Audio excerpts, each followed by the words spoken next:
This past week, the Supreme Court of the United States handed down a dramatic 5-4 ruling making same-sex marriage a constitutional right nationwide.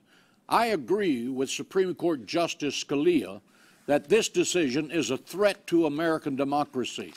We are entering an era of judicial tyranny.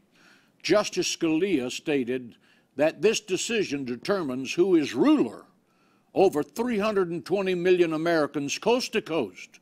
That ruler is a majority of 9 lawyers on the Supreme Court.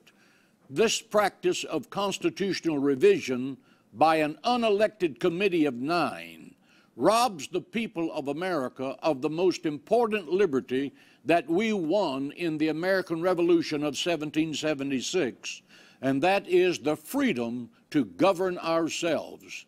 This ruling is a direct attack on states' rights. This ruling prohibits states from defining marriage as an institution consisting of one man and one woman. This naked judicial power grab by the court is at odds with our system of government. Except as limited by the Constitution, by the people of the United States, the states are free to adopt whatever laws they like, even if it offends the arrogance of the Supreme Court.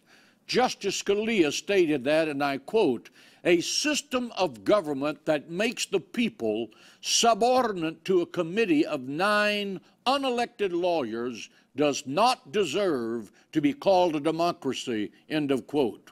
What does it mean to Christianity?